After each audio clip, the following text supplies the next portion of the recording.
You guys are having a good day. I'm Dr. Boyce Watkins from Your Black World and the Black Business School. And I want to say hello to everybody, especially those on the Black Financial Channel. And just so you guys know, in terms of predictions for the stock market today, it looks like there's nothing really big on the horizon. Today, as of August 28th, I'll keep you guys posted. If you want to get daily updates and regular updates on what's happening in the market from a black perspective, sign up at theblackfinancialchannel.com. That's theblackfinancialchannel.com. And we talk about the stock market every day. We talk about investing every day. We talk about money and wealth every day. It's kind of like a black version of CNBC or something, except better because I'm just smarter than the people on CNBC. So we know this. I have a PhD. They don't. So anyway, let me break something down to y'all real quick. I thought about something today. I don't know if this is going to be controversial for anybody or not, but because some of y'all might fit in this category, but I thought it would be worth a quick discussion. I was thinking about, some of the topics I'm working on. I'm working on a book on Black economic codes of conduct. Black economic codes of conduct, where basically I want to establish codes that families can live by so you can do business with each other without fear of being traumatized by a family member who doesn't uphold their end of the deal. You got a big issue of people that love to drain from the family resources but don't like to give anything back. You've got friends that will come in and feed you sob stories and guilt trip you half to death, and then borrow money from you and never pay it back. And I'll tell you what, it's very draining. I go through it. I see it all the time. If you ever want to be a magnet for desperate people that need money, just go make some money and become successful and let people know how successful you are. If they know anything about your success, believe me, you will become a target for either people trying to rob you, people trying to sue you, people trying to steal from you, people trying to beg from you, people begging for whatever. And they always want you to put money into their business deals when they haven't put any money into them and haven't even thought the idea out. It just becomes a complete mess. So what I'm here to just basically tell you is just don't do it. Just be very careful about it. Watch your back. It can be messy if you do that. Now, what I'm gonna do is send out a quick text message to those in the family to let them know that we're live right now. If you want to get a text alert from me, just text the word "voice" to 31996. Text "voice" to 31996, and I'm gonna send this topic out real quick. Hit the thumbs up button. Let me see here.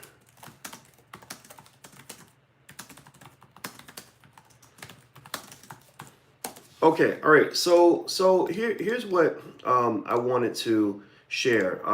If you're talking about doing business with people, if you're talking about breaking bread with people, putting yourself into vulnerable economic situations with people, you got to be thoughtful about who you work with, who you bring into your life, who you bring into your economic life. One of the things I would definitely say is that it is highly risky to bring desperate people into your economic life. Desperate people are typically the ones that want to borrow money from you. And because they're desperate, they'll make a lot of promises that they cannot keep, promises that maybe they intend to try to keep, but they'll sort of tell you like, I'll figure it, they'll tell you that they got it figured out when really they're figuring it out, right? Almost like fake it till you make it kind of thing. And typically these people that need to borrow money, they tend to always need money. They tend to always have financial problems, maybe because they're living outside their lifestyle. They're not making good economic choices. They didn't invest in themselves. They didn't build for the future, things like that.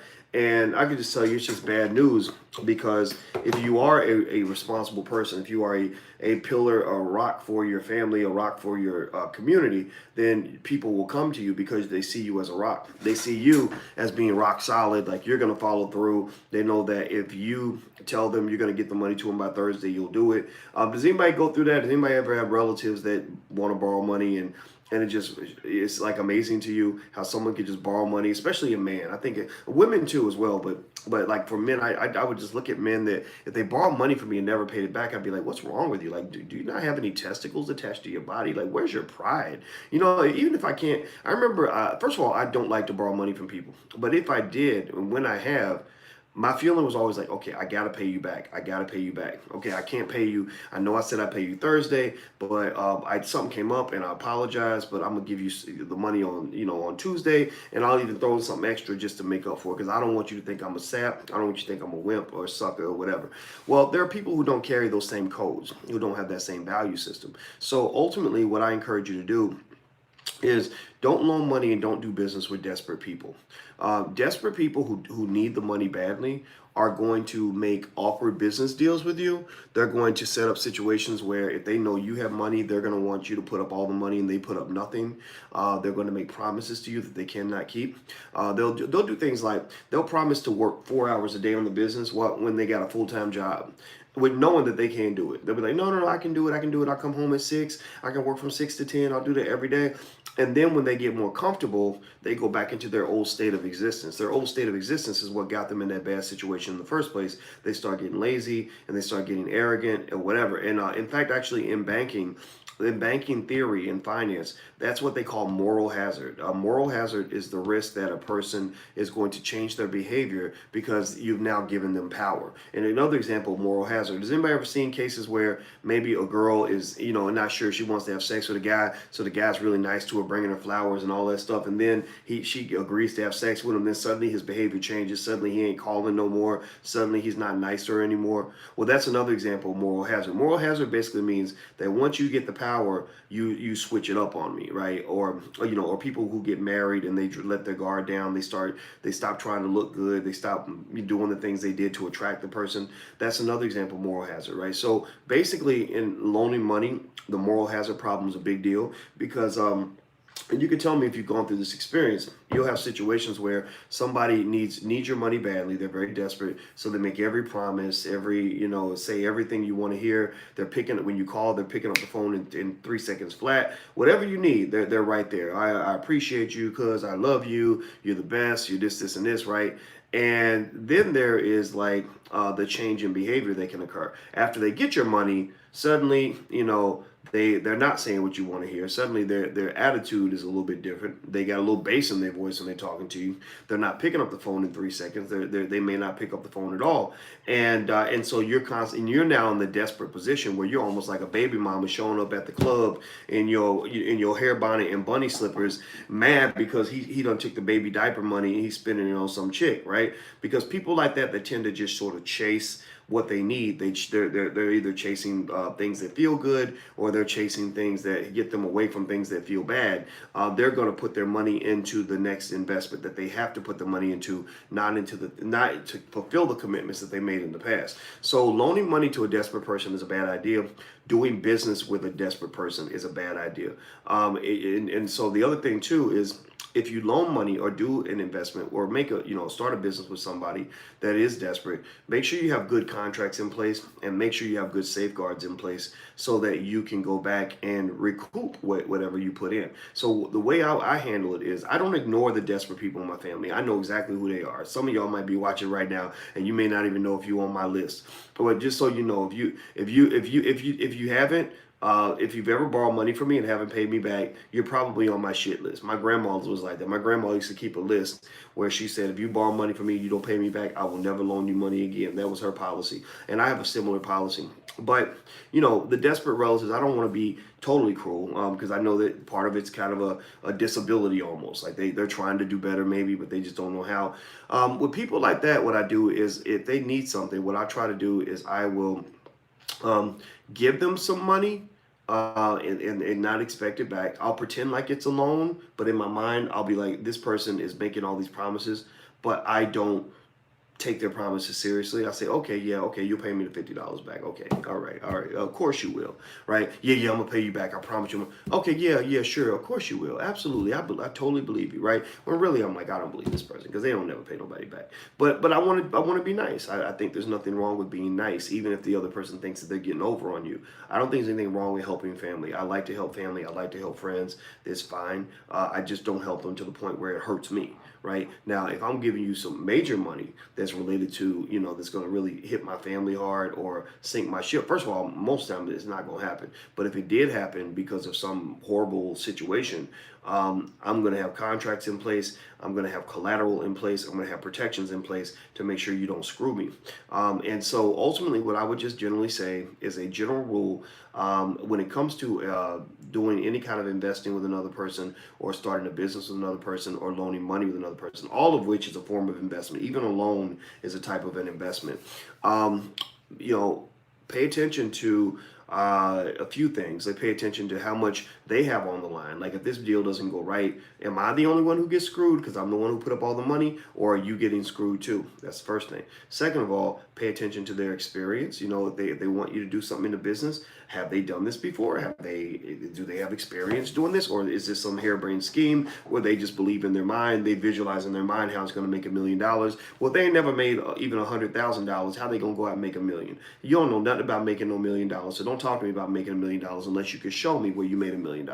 Seriously, proof of concept is extremely important in business. If a person cannot show you evidence of where they've been able to make money and really make it work, and show you documented proof where they've made money doing exactly what they want you to do, then don't believe them. Because people talk there's a whole lot of talking in our community, especially. I see it, especially a lot of the men. The women do it too sometimes, but men have a different kind of thing about us. We're different. Men have kind of not all men, but anybody know, like, one of those fast talking Negroes that just always got a harebrained scheme and talk so fast that it sounds really good when he's saying it. Well, as a community, we got to stick together. We got to do this, and it's important that we take over the hair industry, because and by the time, by year 3, we're going to have $100 million a year. And then, Doc, if you just put up the first 50,000, then we can. No, I'm not putting them over 50,000, because you're telling me you're gonna make $100 million and you ain't even made $100. Like, seriously, like sometimes I'll do a test and I'll say, okay, you want to talk to me about your business idea? Well, my hourly consulting fee is $1,000 an hour. Let's sit down and talk. Get with my manager. I'll pay the $1,000, and then we can talk, right? And if you can't even do that, then that means not only do you not have you not put resources into anything and accomplished anything yet financially. Doesn't mean you can't do it eventually. It just means you're not there. You're not ready yet. But also, it tells me about your mindset. People I know that make millions of dollars will pay $1,000 for a consultation like it ain't nothing. Especially from somebody like me who's busy and has a lot of experience. They'll pay $5,000 an hour for consultation if they think it's going to help them go make the next million. Like, seriously, there are. Do you know how many companies there are that pay thousands of dollars an hour for consultants who can come in and help them reshape their company and make an extra $5 million that year? So ultimately, what I'm saying to you at the end of the day is that you have to, be able to discern who can actually execute the idea and who can't. A mediocre idea that's well executed is always better than a great idea that's not well executed. Most people don't make money because they haven't learned how to execute their idea. They might have the best idea. They might be like, oh yeah, I came up with Facebook too. I was talking to my friend in '98 about how they should have a computer program where everybody can talk to each other. So that's my idea. I could have been Mark Zuckerberg. No, you couldn't, because Mark Zuckerberg and his team had to make 10,000 decisions along the way that I don't know if most people would have made. So ultimately, it doesn't mean that you can't do it. It just means you got to elevate. You have to. It's like school. You got to start off with first grade, second grade, third grade, fourth grade, and some of y'all are in the 8th, 9th, 10th grade trying to do business with people who are in the first grade. It ain't gonna work. It ain't gonna work. You gotta say, well, hey, I want to help you, but you need to get to the 8th grade like me, and then we'll be in the same grade, and then we can figure out how to make this thing go. Let me see here. What would you say to a person who has the money to start a business but doesn't know where to begin? Well, we have entrepreneurship programs in the Black Business School. Actually, just in case you guys don't know, the Black Business School, it's free to get started. We have 80,000 students. We are a university. We are better than most business schools because we teach Black people. We teach Black people better than USC, better than Harvard, better than Yale, better than Stanford, because those schools don't teach Black wealth and Black economics. They don't teach powernomics. They don't teach specific models designed specifically to solve the Black wealth problem. And the other part is that these other universities typically leave their students in debt. We do not leave people in debt. Most of the paid programs, which you don't have to do if you don't want to, most of the paid programs cost you less than it costs you to go to Popeyes once a day. If you could afford a Popeyes chicken sandwich, then you could afford to go to the Black Business School. So if you are interested, go to theblackbusinessschool.com and talk to one of our enrollment specialists. They'll be right there. As soon as you get there, somebody will be right there there on the website to chat with, and they can even video chat with you, phone chat with you as well. Just request a phone call or request a video chat if that's what you want, and they'll talk you through it and help you understand our whole Black Money sequence, Black Money 101 through 106, programs on real estate, franchising, entrepreneurship, investing in the stock market, all these things. So go to theblackbusinessschool.com. You can get started. Don't try to do it by yourself. Don't try to do everything by yourself. Business is something that is best done in a group, because what will happen is when you talk to people, they can give you ideas that you never would have come up with on your own. I believe me, I'm a person who used to do everything by myself and work all alone in a little silo in a vacuum, and then I would have one conversation with somebody and it would change everything. So keep that in mind. Let me see another thing too, another resource we offer that's completely free for the community. And I use the word free because I want you to share this. I want you to tell people about the free resources, because one of the problems you have when you build a business in the Black community, and we are a business. Boyce Watkins Enterprises is a business. We have books and educational products. We do seminars all around the world. We do all kinds of stuff. And one of the problems you have when you have a Black business is that a lot of Black people don't respect Black business the way they respect white business. Like everybody went to go buy Popeye's chicken sandwiches, but nobody expected Popeye's to give the chicken sandwiches away for free, right? But with a Black business, people think that if you have any price attached to your product, that somehow you must be scamming Black people, which is fascinating to me, given that Black people give about $1 trillion a year to white people with no questions asked. So what I would just say is that is that this is really for those who understand that Black businesses have to generate revenue in order to pay their Black employees, in order to make investments in the Black community. Like, we want to go, actually, our big master plan, our master vision is we want to actually put entrepreneurship centers in the hood, in every hood across America, to take all these young Black males and all these young Black women that are unemployed and train them on how to start their own businesses, so that we create incubators within the hood, and then reach out to those who have money and reach out to the community to invest in those businesses, so that we can actually stimulate economic activity in the hood. The reason these hoods don't build up financially is because politicians are ignoring them. The same ones you vote for, they just take your vote and they run. We want to actually go into these hoods and actually do some real work and do some real economic surgery to heal the hood economically. We want to heal the hood. So ultimately, these are some of the things that we want to do. So when you put money into the Black Business School, that's what's happening with that money. But if you don't have any money, your budget should not stop you. Go sign up now. Everybody's out here doing voter registration drives, which is fine. I don't know exactly what a vote really has done for the Black community one way or the other. I'm not saying it hasn't. I'm saying I need proof. But we're also doing business and wealth registration drives. We want you to register the same way you register to vote. We want you to register for Black wealth. So go to theblackbusinessschool.com, register for free, and feel free to talk to one of our enrollment specialists. If you're not ready to do that, that's fine too. You can get invited into some of our Black wealth conversations that we have on a regular basis, where I'll bring people in, I'll have an expert answer questions and get you started. And here's a guarantee that we make. Our guarantee is that if you do not feel, especially if you do a paid program, if you do not feel that we gave you more in that program than you got through 4 years of college, then you can get your money back. We have a whole support team, customer support team, support at theblackbusinessschool.com, a whole customer support team sitting there waiting to talk to you about what the issue might have been, and ready to give a refund. We do not keep money from anybody that does not feel that we did not change their lives. So if the Black Business School has changed your life, please say something in the chat, say something in the comments, tell people about it. We need y'all to be evangelists for what we're doing, because what we're basically doing is we're not building the business on Black dollars. We're trying to redirect Black dollars that eventually become white dollars. You see, one of the biggest problems in the Black community wealth-wise is that that Black wealth is going backward, because trillions of dollars in Black wealth is going into the hands of white universities that have PhDs that are less qualified than our PhDs, and they care about you less than our PhDs care about you, and they charge you a whole lot more. And so people are going so deep in debt that they can't get out of debt. We don't put you in debt. We don't do that. But we have people like Julian Gordon, who graduated from Stanford University, who controls $3.5 million in real estate property and shows you exactly how you can do the same thing. Exactly how he was a regular guy that now controls, at the age of 35, $3.5 million in rental property. Attorney Nicole Compton has a law degree, a law license, who teaches every detail that you ever needed to know about entrepreneurship, setting up your LLC, every question that you might have about your business, whatever you need. She's a lawyer. She knows this stuff very well. I teach the stock market class. My PhD dissertation at The Ohio State University was written on the stock market. You can go look up my dissertation. I'm not a financial expert. I teach financial experts. That's what we do. We teach people who are now experts on Wall Street. So this is what you're getting in the Black Business School for a much lower investment in your future. But what we really want you to do too at the same time is to, we want you to consider making stronger investments, because this money circulates right back in your hood. I can show you our team. Our team is black, and these are people that are black just like you, who have kids just like you, and we're out here doing the damn work. We're doing the damn thing. And I dare you to go to the University of Iowa and say, how many African Americans do you have on your staff? I bet you they have to go back in the back to find the one black guy who picks up trash, and that's it. Let me see here. So please hit the thumbs up button. Please hit the thumbs up button, share and subscribe button. I'm going to go in a second, but let me read some of your comments real quick before we head out of here. Yes, theblackbusinessschool.com. We also have a business school for children. That's another thing we do the universities don't do, is we teach children. So if you have a child and you want your child to get ahead of the curve, I guarantee you this, I put it on everything.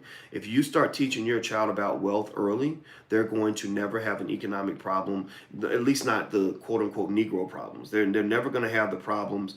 They're never going to have the problems that that are typical for the black community. They're never going to be like, oh, I can't get ahead financially. Oh, I can't save any money. Oh, I have no assets. Oh, woe is me. Oh, my income's dry. No, because at an early age, we teach children early basic ideas like being a producer over being a consumer. We have what we call the POISE model. POISE. POISE stands for what you want to be as a child. We get them to repeat this. You want to be a producer, owner, investor, saver, entrepreneur.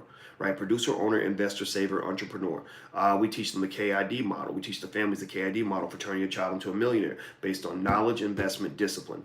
We teach children about multiple streams of income, but also teach them about the basic idea of what it takes to become a millionaire entrepreneur. How to have a good idea, buy low, sell high, rinse and repeat, create a system around it, and boom, you're making $3,000 an hour, right? So those are the types of things that we do, and we teach the whole family, and we put blackness on top of it, and we have passion in it because we really believe this is the most important problem for the 21st century. So we're very excited to be in the epicenter of the Black Wealth Revolution, and we're not going to waste our opportunity. This is our shot to do something that's going to resonate for the next 500 years, and we're going to continue to do that. So let me see here. A friend of mine is an artist, and he's telling me how much money's in it. Yes, there is money in art. There's money in everything if you know how to find it, if you know where the money's at. Think about it. Anywhere you spend money, there's money there. Anywhere you spend money, there's money there. If I go to a football game and I'm spending money pay attention to where your money's going.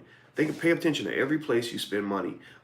There's $1 billion in this room. Let me give you an example. Whoever made this cup is probably $1 billion company. Whoever made this hard drive is $1 billion company. Whoever made this Samsung phone, $1 billion company. This notepad, $1 billion company. This staple, $1 billion company. Stapler. These ink pens. Claude Anderson books. He's probably sold probably a couple $1 million worth of those.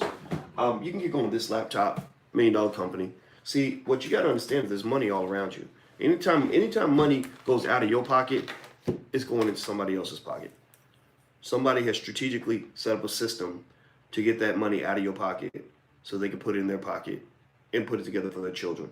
When the people at Popeyes were trying to figure out how to get black people to buy $100 million worth of chicken, they sat around and said, oh, wait, black people are triggered on social media. Let's get on there. Let's get some people that know Ebonics who can go in there and speak their language and get them all excited so that they will go in and so they'll go in and buy as many chicken sandwiches as they can get, and they'll get enthusiastic about it, and then everybody else will want to go try it. They'll have competitions. We'll create hashtags, Popeyes versus Chick-fil-A, and that'll get even more people to buy it because they want to participate. Next thing you know, we have a lot of money in the bank. So there's a process to that. So I'm not even hating on it. I'm just saying at the end of the day, I think that there are ethical ramifications, right, of selling greasy, unhealthy fried chicken to the masses. I think that's an issue. But if you have something that you're selling that is healthy, like I've seen people use the same method Popeyes uses to sell chicken. I've seen people use that to sell shea butter, or to sell T-shirts, or to sell health food, Beyond Meat uses the same strategy to sell their healthy product that Popeyes uses to sell their unhealthy product, right? At the end of the day, it's all about a sales process. Is it better to give and not expect versus loan to people? Yeah, I agree. I think it sometimes can be better. It depends on whether you need the money. I think loans are riskier. I think because you're not just risking the money, you're risking the relationship. Because if they don't pay you, then it's gonna make you mad and you won't speak to them anymore. As a black business owner, how do you change the narrative that the black businesses are trying to scam our community? You just basically have to take that chance and build trust. We built trust with quality customer service. We put our biggest investment was actually in our customer service team. So because we knew that people, we saw a couple people saying, "Oh, you're a black business. You must be stealing from black people." And so we were like, "Okay, well, we're not going to argue with you on that. We just want you to come in and try it out." So first thing you can say when you think that we're stealing money for black people is, one, you can join the Black Business School for free, and you can get more from us for free than you get from most businesses that you pay money to.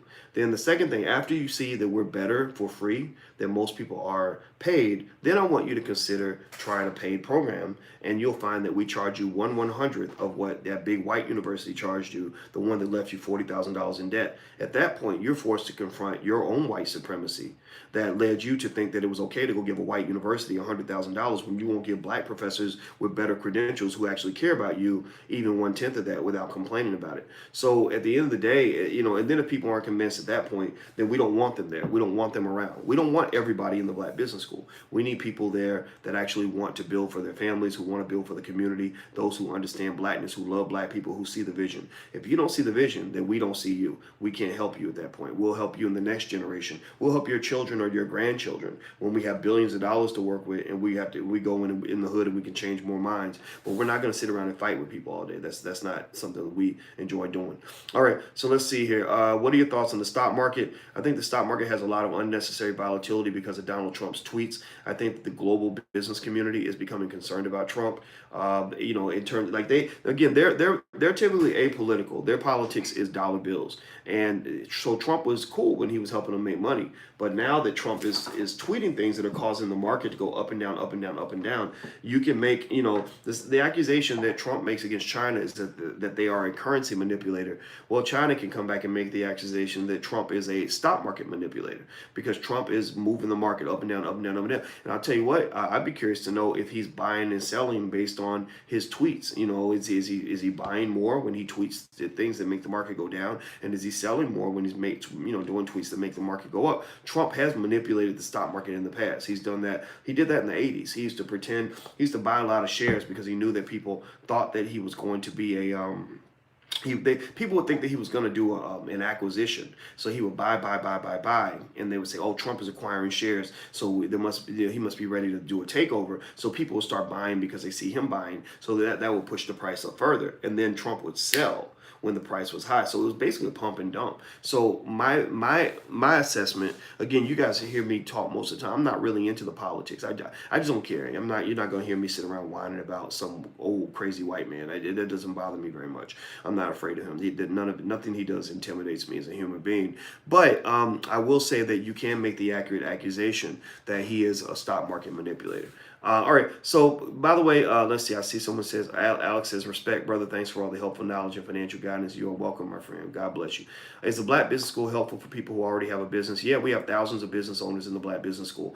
And the best thing about some of our events, and you should watch some of the video testimonials of students who come to our stock market events, our investment seminar events, is that they form investment clubs. They create business relationships there. It is a black business club. Like literally, the people in there are energetic. It's not like that ridiculous silliness that you see in the street where people are questioning everything that's black and all that. Like these are people that already believe in blackness. They believe in putting their money where their mouth is. They've already accomplished something. They're already working to accomplish stuff. They're solid people, and that was why we had a fee. Like we don't. If you have to be convinced and we have to beg you to come and invest in yourself, then you're not ready yet. It doesn't mean we don't have a place for you. You can come to the YouTube channel. YouTube channel don't cost you nothing. You can go subscribe at theblackfinancialchannel.com right now for nothing, for free. But when it comes to like the seminars, we charge a fee because we only want people there that are not going to waste other people's time. So there is a barrier to ensure that people are serious about it. And, because if you're, no matter who you are, if you really want something, like if you really want to go to a university and they say, well, the tuition is $200, people will do that. If you really want to go to a concert and the concert tickets, you're going to spend $100 for the ticket, another $100 for dinner or whatever, and a new outfit, people will come up with that money. So people that are willing to invest in themselves have a different mindset. So these investment club meetings, or that we have when we gather, like the one I did in Atlanta, the one I did in LA, the one I did in London, it's just a different kind of black people.